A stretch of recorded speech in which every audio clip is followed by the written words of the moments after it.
பிரியமானவர்களே, கிறிஸ்துவின் நாமத்தினால் உங்களை சந்திப்பதில் மிகுந்த மகிழ்ச்சி அடைகிறேன். இந்த பரிசுத்தமான ஓய்வு நாளில் கிறிஸ்தவ ஜீவியம் என்ற தலைப்பிலே உள்ள இந்த ஓய்வு நாள் பள்ளியின் பாடத்தை உங்களோடு பகிர்ந்து கொள்வதில் நான் மிகுந்த மகிழ்ச்சி அடைகிறேன். இந்த பாடத்தில் நமக்கு மனப்பாட வசனமாக கொடுக்கக்கூடிய வசனத்தை உங்களுக்கு நான் வாசித்து காண்பிக்க விரும்புகிறேன். 1 யோவான் 3வது அதிகாரம் 16வது வசனம். அவர் நம்முடைய ஜீவனை நமக்காக கொடுத்ததினாலே அன்பு இன்னதென்று அறிந்திருக்கிறோம். நாமும் சகோதரனுக்காக ஜீவனை கொடுக்க கடனாளிகளாக இருக்கிறோம். கிறிஸ்துவ ஜீவியத்தில் நாம் அறிந்து கொள்ள வேண்டிய ஒரு முக்கியமான காரியத்தை தேவன் இங்கு வெளிப்படுத்தி இருக்கிறார். அவர் நம்முடைய ஜீவனை நமக்காக கொடுத்ததினாலே, கிறிஸ்து தன்னுடைய ஜீவனை நமக்காக கொடுத்ததினாலே அன்பு இன்னதென்று அறிந்திருக்கிறோம். ஆகையினால் நாமும் சகோதரருக்காக ஜீவனை கொடுக்க கடமைப்பட்டு இருக்கிறோம். அப்படியானால் சுயநலம் உள்ளவர்களாக கிறிஸ்தவ வாழ்க்கை இருக்கக்கூடாது என்று தேவன் நமக்கு சொல்லுகிறார். நாம் கிறிஸ்து எப்படி சுயநலம் மற்றவராக நமக்காக இந்த பூமிக்கு வந்தாரோ, அவர் ஜீவித்தாரோ, அதே ஜீவியம் நமக்குள்ளேயும் இருக்க வேண்டும் என்று விரும்புகிறார். ஆகையினாலே நாம் சுயநலம் உள்ளவர்கள் அல்ல, கிறிஸ்துவுக்குள்ளாக நாம் மற்றவர்களிடத்திலும் அன்பு காட்டக்கூடியவர்கள். தேவன் நம்மை அறிவதற்கு முன்பதாகவே அவர் நமக்காக அன்பை வெளிப்படுத்தினார். அதே போல இந்த உலகத்தில் உள்ள ஒவ்வொருவருக்காகவும் தேவனிடத்திலிருந்து பெற்ற அன்பை நாம் பகிர்ந்து கொள்ள வேண்டும். இந்த பாடத்தின் மூல கருத்துக்களை நாம் இந்த நாளில் கற்றுக்கொள்வதற்கு முன்பதாக நம்முடைய கண்களை மூடி தலைகளை தாழ்த்தி தேவ சமூகத்தில் ஜெபிப்போம். மகிமையும் மாட்சிமையும் நிறைந்த எங்கள் தேவனே, உம்முடைய பாதத்தில் எங்களை சமர்ப்பிக்கிறோம். எல்லா காரியங்களும் எங்களுடைய வாழ்க்கையிலே உம்மை முன்மாதிரியாக கொண்டது. நாங்கள் மற்றவர்களுக்கு முன்மாதிரி அல்ல, கிறிஸ்து எங்களுக்கு முன்மாதிரி. அந்த முன்மாதிரியை மற்ற சகோதரர்களிடத்திலே நாங்கள் காட்டி கிறிஸ்தவ வாழ்க்கை பகிர்ந்து கொள்வதற்கு ஏற்ற பாடமாக இந்த வாரத்தில் எங்களுக்கு தேவ வசனத்திலிருந்து கொடுத்திருப்பதற்காக உம்மை துதிக்கிறோம். இந்த பாடத்தை ஆராயும் போது ஆண்டவர் எங்களோடு கூட இரும், எங்களுக்கு ஞானத்தையும் அறிவையும் தாரும். இதனுடைய பாடத்தை நாங்கள் பெற்றுக்கொண்டு தேவனுக்காக வாழும்படியாக ஜீவிக்கும்படியான பலத்தை எங்களுக்கு தர வேண்டும் என்று எங்களுடைய ஆண்டவர் எங்களுக்காக சிலுவையில் மறுத்த இயேசுவின் நாமத்தினாலே ஜெபிக்கிறோம் எங்கள் நல்ல தகப்பனே, ஆமென். கிறிஸ்து தம்முடைய ஜீவனை மனிதர்களாகிய நமக்காக கொடுத்ததினாலே அன்பு இன்னதென்று நாம் அறிந்திருக்கிறோம். தேவ அன்பிற்கும் மனுஷ அன்பிற்கும் ஏராளமான வித்தியாசம் உண்டு. மனுஷ அன்பு நிலையற்றது, தேவனுடைய அன்போ நிலையானது. அப்படி நிலையான அன்பை தேவனிடத்திலிருந்து பெற்றவர்கள் நம்முடைய சகோதரர்களுக்காக நித்திய அன்பை பகிர்ந்து கொள்ளக்கூடிய கிறிஸ்தவ ஜீவியத்தை நாம் செய்ய வேண்டும் என்று தேவன் நம்மை அழைக்கிறார். ஆகையினாலே நாம் கிறிஸ்தவர்கள் என்று சொல்லக்கூடிய ஒரு வார்த்தையை பெற்றிருக்கிறோம். அவனோ அவளோ என்று நாம் சொல்லும்போது நாம் ஒவ்வொருவரும் நம்முடைய வாழ்க்கையிலே நாம் காட்டக்கூடிய முன்மாதிரி என்ன என்பதையும் நான் நன்றாக அறிந்திருக்க வேண்டும். கிறிஸ்து நமக்காக ஜீவனை கொடுத்தது போல மற்றவர்களை மீட்பதற்கு நம்முடைய ஜீவனை நாம் கொடுக்கக்கூடிய சூழ்நிலை வந்தாலும் அவர்களுக்காக, அவரை மீட்பதற்காக நம்முடைய ஜீவனையும் நாம் என்ன செய்ய வேண்டுமானால் மற்றவர்களுக்காக கொடுக்க வேண்டும் என்று சொல்லப்பட்டு இருக்கிறது. அதனால் வேதவசனம் என்ன சொல்கிறது என்றால், என் சகோதரரே, ஒருவன் தனக்கு விசுவாசம் உண்டு என்று சொல்லியும் கிரியையினால் அவைகளை வெளிப்படுத்தாதவன், அதனால் அவனுக்கு பிரயோஜனம் என்ன? அந்த விசுவாசம் அவனை விடுவிக்குமோ? ஒருவனுக்கு அன்பு உண்டு என்று சொல்லியும் அவன் அதை கிரியையினாலே காட்டாதவனாக மாறினால் அவனுக்கு என்ன பிரயோஜனம் என்று சொல்லப்பட்டு இருக்கிறது. நான் அநேகரை நேசிக்கிறோம், அநேக சகோதர சகோதரிகளை நேசிக்கிறோம், கிறிஸ்துவுக்குள்ளாக அந்த அன்பை நான் வெளிப்படுத்துகிறோம் என்று சொன்னாலும் அது கிரியையிலே இல்லாவிட்டால் அதன் பிரயோஜனம் என்ன என்று வேத வாக்கியம் நம்மை கேட்கிறது. ஆகையினாலே கிரியை இல்லாத விசுவாசம் செத்தது என்று வேதாமும் நமக்கு போதிக்கிறது. இன்னொரு காரியத்தை நாம் அறிந்து கொள்ள வேண்டும். கிறிஸ்தவ ஜீவியம் என்பது சரியான வாழ்க்கை, சரியான பாதை என்று சொல்லப்பட்டு இருக்கிறது. இன்னும் அதை அதிகமாக சொல்லும்போது சரியான வாழ்க்கை முறைதான் கிறிஸ்துவுக்குள்ளாக நாம் அடைந்திருக்கிறோம். அந்த சரியான வாழ்க்கை முறைமைகளை பின்பற்றுவது தான் நமக்கு கொடுக்கப்பட்ட உண்மையான சத்தியம் என்று வேதவாக்கியம் நமக்கு போதிக்கிறது. இன்னொரு காரியத்தை நாம் அறிந்து கொள்ள வேண்டும். கிறிஸ்தவன் ரட்சிக்கப்பட்டவன் எப்படிப்பட்டவனாக இருக்க வேண்டும் என்றால் தேவனுடைய பிரதிநிதியாக இருக்க வேண்டும். மற்ற முறையில் அல்ல. தேவனால் ரட்சிக்கப்பட்டவர்கள் தேவனுடைய பிரதிநிதிகளாக இந்த பூமியில் இருக்க வேண்டும் என்று சொல்லப்பட்டு இருக்கிறது. ஏனென்றால் ஒரு பெரும் போராட்டமே உலகத்தில் நடந்து கொண்டு இருக்கிறது. கிறிஸ்துவோடு வாழ்வதா பிசாசோடு வாழ்வதா? இதுதான் மனுஷனுக்கு உண்டான போராட்டம். அல்லது கிறிஸ்துவுடையவர்களாக நாம் வாழ வேண்டுமா, பிசாசுக்கும் இந்த உலகத்திற்கும் உடையவர்களாக வாழ வேண்டுமா என்பதுதான் இந்த பாடத்தின் மூல கருத்தாக நமக்கு அமைந்திருக்கிறது. நாம் தேவனோடு வாழ வேண்டுமானால் அது சரியான வாழ்க்கை முறை. உலகத்திற்காகவும் பிசாசுக்காகவும் வாழ்வோம் என்றால் அது தவறான ஒரு வாழ்க்கை முறை என்று சொல்லப்பட்டு இருக்கிறது. ஏனென்றால் கிறிஸ்து தனக்கானவைகளை அல்ல பிறருக்கானவைகளையே நாடினார். கிறிஸ்து வாழ்க்கை எல்லாமே மற்றவர்களுக்காக வாழ்ந்ததை ஒழிய தனக்காக அவர் வாழவில்லை. அவர் எதை செய்தாலும் மனுஷனுடைய ரட்சிப்புக்காக செய்தார். அவர் எந்த பாடுகளை பட்டாலும் மனுஷனுக்காக ஏற்றுக்கொண்டார். அதே போல ஒருவன் அன்பு வைத்திருக்கிறான், கிறிஸ்துவை நேசிக்கிறான் என்றால் அவன் தனக்கானவைகள் அல்ல பிறருக்கானவைகளை நோக்குவானாக என்று வேதம் நமக்கு சொல்லுகிறது தான் கிறிஸ்தவ ஜீவியம் என்று சொல்லப்பட்டிருக்கிறது. அதற்கடுத்து ஒரு காரியத்தை நாம் அறிய வேண்டும். கிறிஸ்து ஒரு உக்கிரானக்காரர்.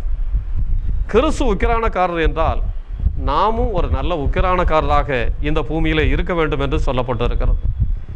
செவன்த் டே அட்வென்டிஸ்ட் சர்ச்சில் உள்ள மூல கொள்கை என்னவென்று தெரியுமா? ஆண்டவர் சிருஷ்டிப்பில் எல்லா காரியங்களையும் மனுஷனுடைய கையிலே ஒப்புவித்தார்.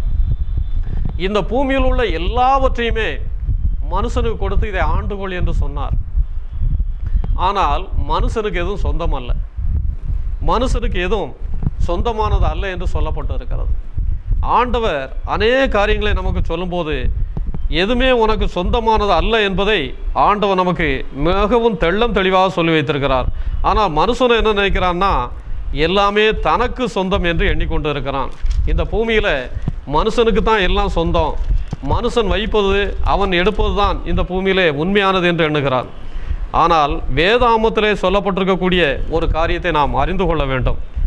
உபாகமம் 8வது அதிகாரம் 11வது வசனத்திலிருந்து நாம் வாசிப்போமே ஆனால் தேவன் நமக்கு ஒரு முக்கியமான காரியத்தை வெளிப்படுத்துவதை நாம் பார்க்க முடியும்.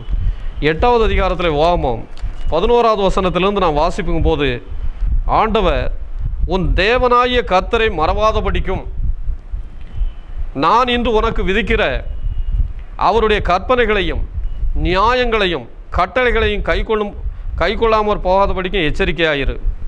நீ புசித்து திருப்தியாகி நல்ல வீடுகளை கட்டி அவைகளில் குடியிருக்கும் போதும் உன் மாடுகள் திரட்சியாகி உனக்கு வெள்ளியும் பொன்னும் பெருகி உனக்கு உண்டானவைகள் எல்லாம் வர்த்திக்க பண்ணும் போதும் உன் இருதயம் மேட்டிமை அடையாதபடிக்கு உன் அடிமைத்தன வீடாகி எகிப்திலிருந்து புறப்பட பண்ணினவரும் உன்னுடைய பின்னாட்களில் உனக்கு நன்மை செய்யும் பொருட்டு உன்னை சிறுமைப்படுத்தி உன்னை சோதித்து கொள்ளிவாய் சர்ப்பங்களாலும் தேள்களாலும் தண்ணீர் இல்லாத வறட்சியுமான பயங்கரமான பெரிய வனாந்தரத்தின் வழியாக உன்னை அழைத்து வந்தவரும் உனக்காக பாறையான கன்மலையிலிருந்து தண்ணீரை புறப்பட பண்ணினவரும் பின் உன் பிதாக்கள் அறியாத மன்னாவினாலே வனாந்தரத்திலே உன்னை போஷித்தவருமான உன் தேவனாகிய கர்த்தரை நீ மறவாமலும் என் சாமர்த்தியமும் என் கைபலனும் இந்த ஐஸ்வர்யத்தை எனக்கு சம்பாதித்தது என்று உன் இருதயத்திலே நீ சொல்லிக்கொள்ளாமலும் இருக்க எச்சரிக்கையாக இருந்து என்று சொல்லப்பட்டு இருக்கிறது. இன்றைக்கு ஐஸ்வர்யம் இருக்கிறது, செல்வம் இருக்கிறது என்றால் அது மனுஷனுடைய பலத்தினாலே மனுஷனுடைய ஞானத்தினாலே கிடைத்தது அல்ல. இவை எல்லாவற்றையும் சம்பாதிப்பதற்கான பலத்தை தேவன் மனுஷனுக்கு கொடுத்திருக்கிறார். ஆகையினாலே இன்றைக்கு வீடுகளை கட்டுகிறோம், ஆடு மாடுகளை வைத்திருக்கிறோம், செல்வங்களை சம்பாதித்திருக்கிறோம், பணத்தை நாம் வைத்திருக்கிறோம் என்றால் இவை எல்லாம் மனுஷனுக்கு தேவனால் கொடுக்கப்பட்டது என்பதை அறிய வேண்டும். ஏனென்றால் சிருஷ்டிப்பிலே தேவன் எல்லாவற்றையும் சிருஷ்டித்து அவர் தனக்காக எதையும் எடுத்துக்கொள்ளவில்லை. சிருஷ்டிக்கப்பட்ட எல்லாவற்றையுமே தேவன் மனுஷனுடைய கரத்திலே கொடுத்தார். அந்த தேவன் எவ்வளவு பெரியவர் என்பதை பாருங்கள், எவ்வளவு உள்ளவர் என்பதை பாருங்கள். அவர் எதையும் தனக்கென்று வைத்துக் கொள்ளாமல் எல்லாவற்றையும் மனுஷனுடைய கரத்திலிருந்து கொடுத்தார். மனுஷனுடைய கரத்தில் கொடுத்து அவர் என்ன சொன்னார்னா, இதை உனக்கு கொடுத்தவர் தேவன் என்பதை நீ மறவாதே. ஆகையினாலே அவர் கட்டளைகளை, அவர் நியாயங்களை, அவர் வழிகளை நீ விட்டு விலகாதிரு என்று எச்சரித்து இருக்கிறார். நமக்கு அப்பத்தையும் தண்ணீரையும் கொடுப்பவர் அவர். வனாந்தரத்தில் ஆகாரம் இல்லாத போது மன்னாவினாலே போஷித்தார்.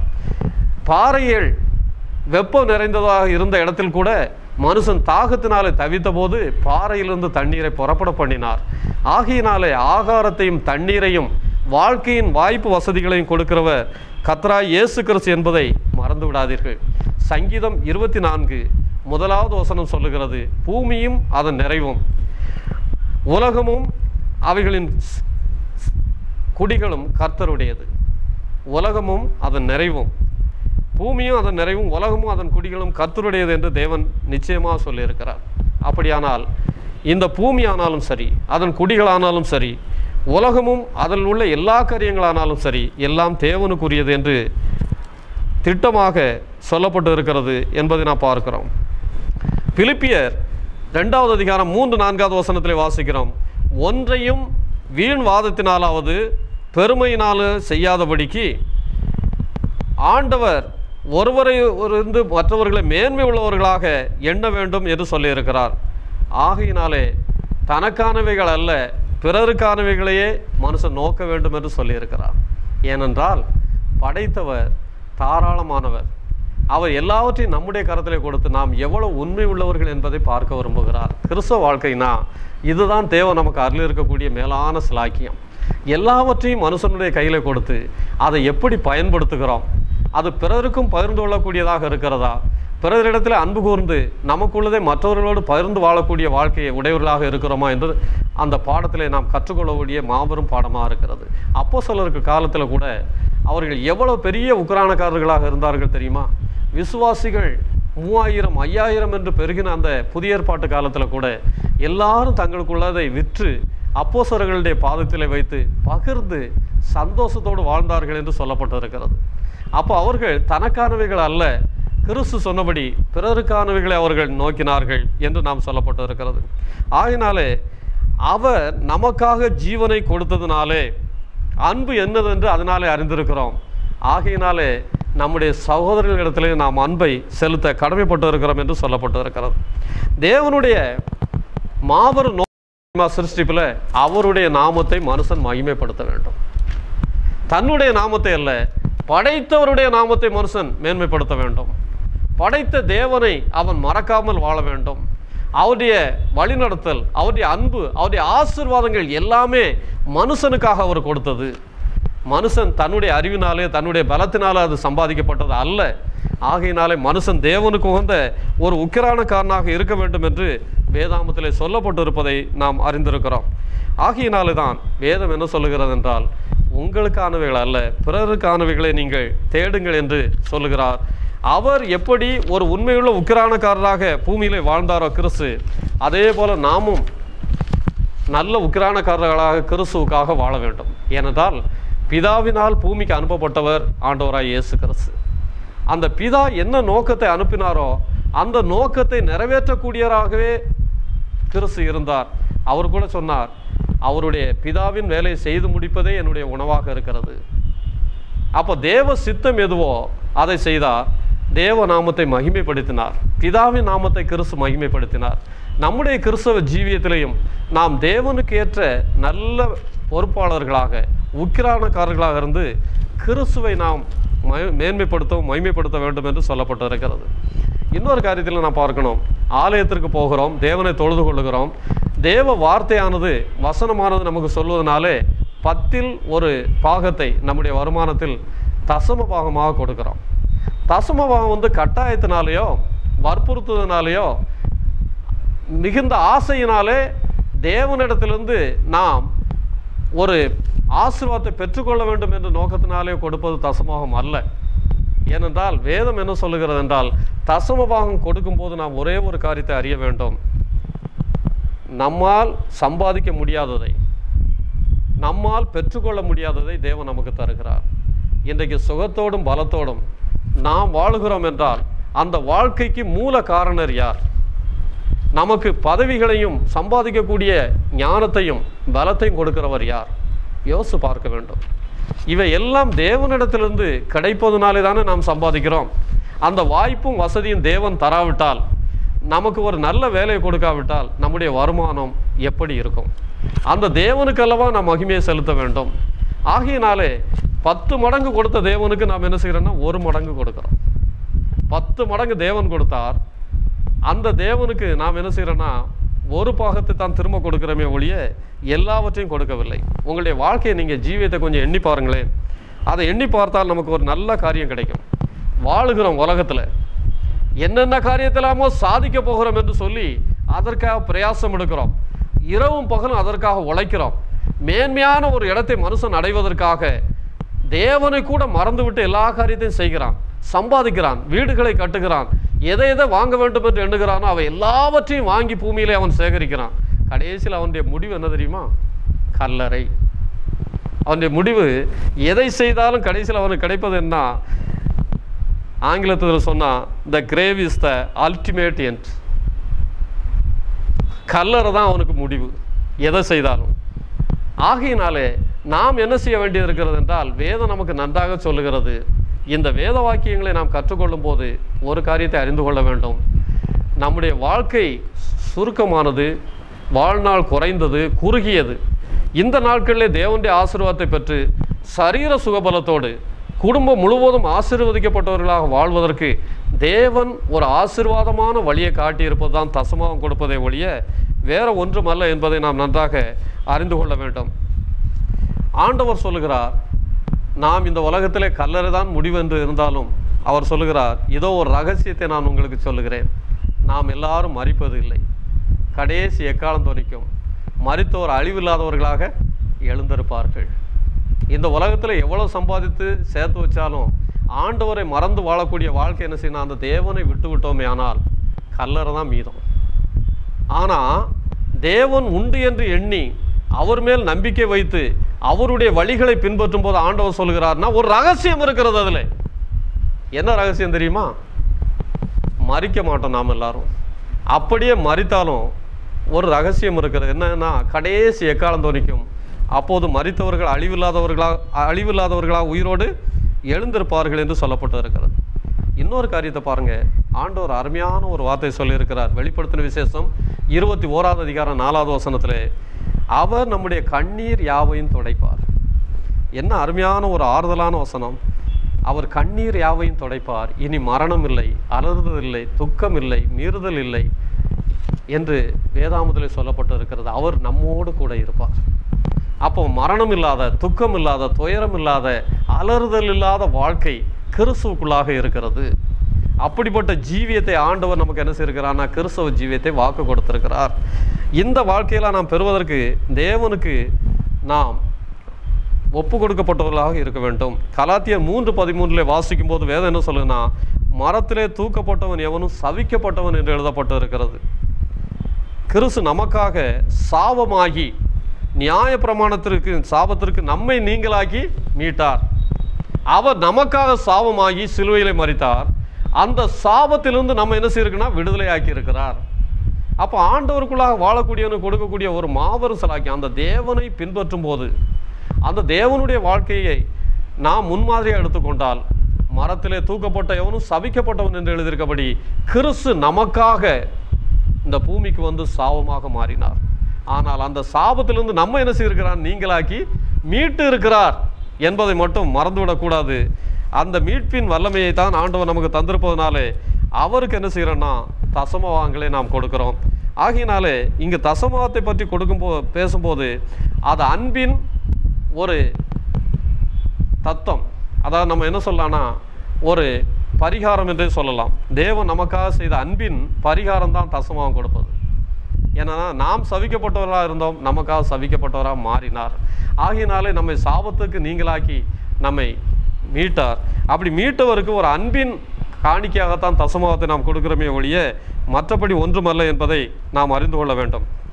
நாம் கொடுக்கக்கூடிய தசமம் மிகவும் குறைந்தது தான். அது பெரியதல்ல, மிகவும் குறைந்த ஒரு தொகை. ஆண்டவருடைய சமூகத்திலே அது பெரிதானதாக ஏற்றுக்கொள்ளப்படுவதற்கு காரணம் என்னவென்றால், நாம் முழு மனதோடு தேவனுக்கு அதை கொடுக்கிறோம். எப்படி தேவன் தன்னை முழு மனதோடு மனுஷனுக்காக சிலுவையில் ஒப்பு கொடுத்தாரோ அதே போல் நாம் ஒவ்வொருவரும் கிறிஸ்துவுக்கு முழு மனதோடு தசமத்தை கொடுக்கும்போது அது தேவனுக்கு ஏற்றதாக, தேவனுடைய சமூகத்திலே சுகந்த வாசனையாக அவைகள் ஏற்றுக்கொள்ளப்படுகிறது என்பதை நாம் மறந்து போகக்கூடாது. இன்னொரு காரியம், நாம் ஒவ்வொருவருக்கும் ஒரு பொறுப்பை தேவன் தந்திருக்கிறார். ஒவ்வொருவருக்கும் ஒரு பொறுப்பை தந்திருக்கிறார். என்ன பொறுப்பு தெரியுமா? நீ உன்னை நேசிப்பது போல பிறனையும் நேசிப்பாயாக என்கிற ஒரு மேலான பொறுப்பை தேவன் நமக்கு தந்திருக்கிறார். மற்ற 22:39 நாம் வாசிக்கிறோம், உன்னை நேசிப்பது போல பிறனை நேசி என்று சொல்லுகிறார். உன்னை நேசிப்பது தவறான காரியம். ஆனால் நீ யாரை நேசிக்க வேண்டும் என்றால் மற்றவர்களையும் நேசிக்க வேண்டும் என்று சொல்லப்பட்டிருக்கிறது. கிறிஸ்து இயேசுவில் இருந்த சிந்தையே உங்களிலும் இருக்க வேண்டும் என்று பிலிப்பியர் 2வது அதிகாரம் 5-6 வசனங்களே வாசிக்கிறோம். கிறிஸ்து இயேசுவின் சிந்தை என்ன? தம்மை தாமே வெறுமையாக்கி அடிமையின் கோலம் எடுத்து மனுஷ சாயலாக மாறி சிலுவையின் மரண பரியந்தம் தம்மை என்ன செய்தார்னா தாழ்த்தினார். அவர் மரண பரியந்தம் தன்னை தாழ்த்தினார், சிலுவையின் மரண பரியந்தம் தாழ்த்தினார் என்று வேதாமம் சொல்லுகிறது. ஆகையினாலே நாமும் கிறிஸ்துவுக்காக மரண பரியந்தம் நம்மை தாழ்த்த வேண்டும். மற்றவர்களுக்காக நாம் எல்லா காரியங்களையும் அவர்களுடைய ரட்சிப்புக்காக செய்ய வேண்டுமே ஒழிய மற்ற உலக காரியமான காரியம் அல்ல. ஒரு மனுஷனை ரட்சிப்புக்கு கொண்டு வர வேண்டுமானால் உன்னை நீ நேசிப்பது போல பிறனையும் நேசி என்று வேதாமத்திலே சொல்லப்பட்டு இருக்கிறது. இன்னும் 2 கொரிந்தியர் 5வது அதிகாரத்தில் நாம் வாசிக்கும் போது வேதாமத்திலே தேவன் கொடுத்திருக்கக்கூடிய ஒரு சில காரியங்களை நாம் பார்க்கலாம். அதில் தேவன் நமக்கு கொடுத்திருக்கக்கூடிய மாபெரும் ஒரு உண்மையான காரியத்தை தேவன் நம்ம தந்திருக்கிறார். 2 கொரிந்தியர் 5வது அதிகாரம் 14-15 வசனங்களே, கிறிஸ்துவனுடைய அன்பு எங்களை நெருக்கி ஏவுகிறது, கிறிஸ்துவனுடைய அன்பு எங்களை நெருக்கி ஏவுகிறது என்று பவுலார் சொல்கிறார். ஏனென்றால் எல்லாருக்காகவும் ஒருவரே மரித்திருக்க, எல்லாருக்காகவும் ஒருவரே மரித்திருக்க எல்லாரும் மரித்தார்கள் என்றும் பிழைத்திருக்கிறவர்கள் இனி தங்களுக்கென்று பிழைத்திராமல் தங்களுக்காக மரித்து எழுந்தவருக்கென்று பிழைத்திருக்கும்படி அவர் எல்லாருக்காகவும் மரித்தவர் என்று நிதானிக்கிறோம். என்ன அருமையாக பவுல் சொல்லுகிறார் என்று பாருங்கள். பவுல் சொல்லக்கூடிய வார்த்தைகளை நான் நன்றாக கவனிக்க வேண்டும். கிறிஸ்துவின் அன்பு எங்களை நெருக்கி ஏவுகிறது என்று சொல்லிவிட்டு அவர் சொல்லுகிறார், எல்லாருக்காகவும் ஒருவரே மரித்திருக்க என்று சொல்லுகிறார். மனுஷர்கள் எல்லாருக்காகவும் ஒருவர் மரித்தார் என்று சொல்லியிருக்கிறார். அதனால பிழைத்திருக்கிறவர்கள் இனி தங்களுக்கென்று பிழைத்திராமல் பிறருக்காக பிழைத்திருக்கிறோம், எல்லாருக்காகவும் மரித்தார் என்று அவரை நிதானிக்கும் போது நாம் பிழைத்திருப்பது மற்றவர்களுக்காக பிழைத்திருக்கிறோம், மற்ற சகோதரருக்காக பிழைத்திருக்கிறோம். ஏனென்றால் கிறிஸ்து நமக்காக மரித்தார். அவர் ஒருவர் உலகத்தில் உள்ள அத்தனை மனுஷர்களுக்காகவும் மனித வர்க்கத்திற்காகவும் மரித்தார் என்று வேதாமத்திலே நாம் வாசிக்கிறோம். இன்னும் 1 கொரிந்தியர் 10வது அதிகாரத்திலே நாம் வாசிக்கும் போது இன்னொரு காரியம் நமக்கு நன்றாக சொல்லப்பட்டிருக்கு. 10வது அதிகாரத்திலே நாம் வாசிக்கும் போது தேவன் சொல்லியிருக்கக்கூடிய இன்னொரு மேலான காரியத்தை நாம் அறிந்து கொள்ள வேண்டும். 31வது வசனத்திலிருந்து 33வது வசனம் வரைக்கும் வாசிக்கும் போது அங்கே என்ன சொல்லப்பட்டிருக்குன்னா, ஆகையால் நீங்கள் புசித்தாலும் குடித்தாலும் எதை செய்தாலும் எல்லாவற்றையும் தேவனுடைய நாமத்தின் மகிமைக்கென்று செய்யுங்கள். நான் என் சுய பிரயோஜனத்தை தேடாமல் அநேகருடைய பிரயோஜனத்தை தேடினேன். கர்த்தர் சொல்லுகிறார், நான் என்னுடைய பிரயோஜனத்தை தேடாமல் அநேகருடைய பிரயோஜனத்தை தேடி அவர்கள் ரட்சிக்கப்படும்படிக்கு எல்லா விதத்திலையும் எல்லாருக்கும் பிரியமாய் நடக்கிறது போல நீங்களும் யூதருக்கும் கிரேக்கருக்கும் தேவனுடைய சபைக்கும் இடரலற்றவர்களாக இருங்கள். பவுல் அதே வார்த்தை சொல்றார், நான் எப்படி மற்றவர்களுக்காக மற்றவர்களுடைய ரட்சிப்புக்காக ஜீவிக்கிறேனோ அதே போல் நீங்களும் மற்றவர்களுக்காக ஜீவிக்க வேண்டும், உங்களுக்காக அல்ல என்பதை அவர் நன்றாக சொல்லியிருக்கிறார். ஆகையினாலே கிறிஸ்தவர்கள் ஒவ்வொருவரும் எப்படிப்பட்டவர்களாக இருக்க வேண்டும் என்றால், கிறிஸ்துவில் இருந்த சிந்தையே உங்களிலும் இருக்க வேண்டும் என்று சொல்லப்பட்டு இருக்கிறது. அதுக்கடுத்து நாம் இன்னொரு காரியத்தை வாசிக்க வேண்டும். கிறிஸ்தவ திருமணம் என்று சொல்லப்பட்டு இருக்கிறது. இன்றைக்கு திருமண வாழ்க்கை என்று எடுத்துக்கொண்டால் இந்தியாவிலையும் சரி பிற நாடுகளிலையும் சரி அது மிகவும் தீமையானதாக மாறிவிட்டது, பரிசுத்தமானதாக அல்ல, கரைப்பட்டதாக மாறிவிட்டது. ஆதியிலே மனுஷனை தேவன் படைக்கும் போது திருமண வாழ்க்கையை பற்றி வேதம் என்ன சொல்லுகிறது என்றால், தேவன் ஆதாமுக்கு அயர்ந்த நித்திரையை வர பண்ணி அவனுடைய விலா எலும்புகளில் ஒன்றை எடுத்து அதை மனுஷியாக செய்து அதை மனுஷனிடத்தில் கொண்டு வந்தார். அப்போ மனுஷன் என்ன சொன்னான்? இவள் என் எலும்பில் எலும்பும் என் மாமிசத்தில் மாமிசமாய் இருக்கிறாள் என்று சொல்லி ஆண்டவரிடத்தில் அவன் ஒப்பு கொடுத்தது என்னன்னா, இவள் என் எலும்பில் எலும்பும் என் மாமிசத்தில் மாமிசமும். அப்படியானால் திருமண வாழ்க்கை ஒருவனுடைய சரீரத்தில் சரீரம் மனைவி, அதே போல மனைவியின் சரீரத்தில் சரீரமாக இருப்பது கணவன். இந்த விதமான தூய நிலைமையை விட்டு மனுஷனுடைய வாழ்க்கை மாறக்கூடாது என்று சொல்லப்பட்டு இருக்கிறது. இன்றைக்கு வெளிநாடுகளில் நடக்கக்கூடிய கலாச்சார கெடுதலை நாம் பார்க்க முடியும். கலாச்சார சீரழிவு என்று நாம் அதை சொல்லலாம். என்ன கலாச்சார சீரழிவு தெரியுமா? ஆணுக்கு ஆண் மணந்து கொள்வது, பெண்ணுக்கு பெண் மணந்து கொள்வது. இதை நாம் பார்த்தால் மிகவும் கேவலமான ஒரு காரியம் என்று வேதாமம் பேசுகிறது. ஒரு மனுஷனுக்கு ஒரு மனுஷியை தான் ஆண்டவர் உண்டாக்கினாரே ஒழிய ஒரு மனுஷனுக்கு இன்னொரு மனுஷனை ஆண்டவர் உருவாக்கவில்லை. ஒரு மனுஷிக்கு இன்னொரு மனுஷி ஆண்டவர் உருவாக்கவில்லை. ஒரு மனுஷிக்கு இன்னொரு மனுஷனை தான் ஆண்டவர் உருவாக்கினார். இதை எப்படி சொல்கிறார் என்றால், ஆண்டவர் எபேசியர் 5வது அதிகாரத்தில் நீங்கள் வாசிப்பீர்களே ஆனால் தெள்ளம் தெளிவாக ஒரு காரியத்தை அந்த பரிசுத்தமான தேவன் சொல்வதை நாம் கேட்க முடியும். என்ன சொல்கிறார் என்றால், நீங்கள் என் எலும்பில் எலும்பும் என் மாமிசத்தில் மாமிசமாக இருக்கிறீர்கள். எபேசியர் 5வது அதிகாரத்தை நீங்கள் போய் வாசி பாருங்க. தெள்ளம் தெளிவாக கர்த்தர் சொல்லுகிறார், திருச்சபையை தண்ணீர் முழுக்கினாலே அவர் சுத்திகரித்து தாம் பரிசுத்தராக இருப்பது போல சபையும் பரிசுத்தமாக இருக்க வேண்டும் என்று தேவன் விரும்புகிறார். அப்படி என்று சொல்லிவிட்டு அவர் சொல்லுகிறார், கணவன் மனைவியினுடைய அந்த உறவை குறித்து சொல்லிக்கொண்டே வரும்போது கிறிஸ்துவும் திருச்சபையில் அன்பு கூர்ந்து தம்மை தாமே அதற்கு ஒப்பு கொடுத்தார். எப்படி மனுஷன் திருமணத்தில் இன்னொரு மனுஷிக்கு தன்னை ஒப்பு கொடுக்கிறானோ அதே போல கிறிஸ்து மணவாளனாக இருந்து மணவாட்டியா சபைக்காக தன்னுடைய ஜீவனமே கொடுத்தார். அப்படி அவர் ஜீவனை கொடுத்ததுனாலே நாம் திருவிருந்து ஆராதனையில் கூட என்ன சொல்கிறோம் என்றால், அப்பம் தேவனுடைய சரீரம். அப்பத்தை போதவர்கள் எடுத்து ஆசீர்வதிக்கும் போது இது தேவனுடைய சரீரம் என்று சொல்கிறார். அந்த தேவன் நமக்காக ஜீவனை கொடுத்ததுனாலே அவருடைய சரீரம் நமக்காக பிற்கப்பட்டது. அதே மாதிரி திராட்சை ரசத்தை எடுத்து பங்கிட்டு கொடுக்கும்போது அந்த தேவன் நமக்காக சிலுவையில் சிந்தின ரத்தம் இது. அப்படியானால் அதில் பங்கு கொள்ளக்கூடிய நாம் ஒவ்வொருவரும் தேவனுடைய எலும்பில் எலும்பும் தேவனுடைய மாமிசத்தில் மாமிசமாக இருக்கிறோம். அப்படியானால் தேவனையும் சபையும் பிரிக்க முடியாது இருப்பது போல திருமண வாழ்க்கை மனுஷனையும் கணவனையும் மனைவியும் பிரிக்கக்கூடியதல்ல. தேவன் எப்படி தூயவராக இருக்கிறாரோ சபையும் தூய நிலைமையில் இருக்க வேண்டும்.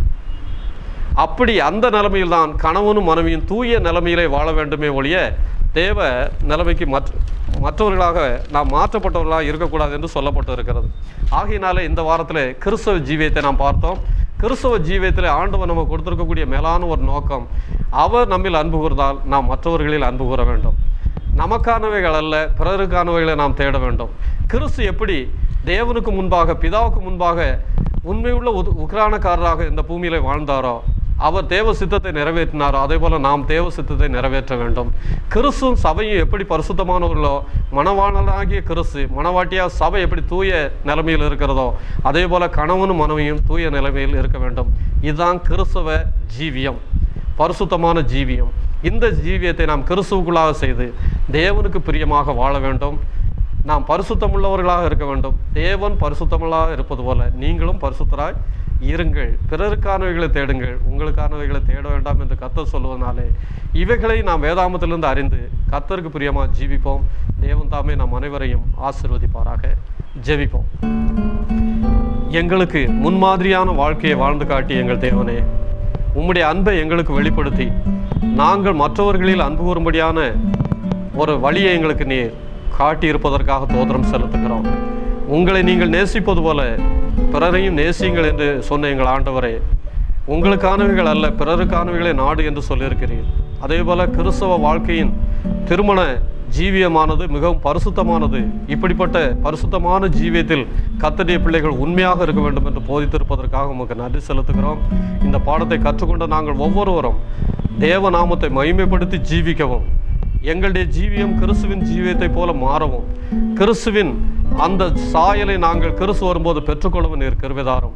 எங்களுக்காக நீர் சொல்லி கொடுத்திருக்கக்கூடிய வாக்குத்தத்தங்களுக்காகவும் ஆசீர்வாதங்களுக்காக நன்றி செலுத்துகிறோம். வரக்கூடிய நாட்களே எங்களோடு கூட இரும், தீமைகளுக்கு எங்களை விலக்கியலும், வேத வழிகளை விட்டு விலகாதபடி வேத வாக்கியங்களின்படி நடக்க உண்மையான மார்க்கத்தார்களாக எங்களை காத்துக்கொள்ள கிருபைதாரும். எங்களுடைய அருமை ரட்சகர் இயேசுவின் நாமத்தினாலே ஜெபிக்கிறோம் எங்கள் நல்ல தகப்பனே. ஆமென். தேவன் உங்களை ஆசீர்வதிப்பாராக.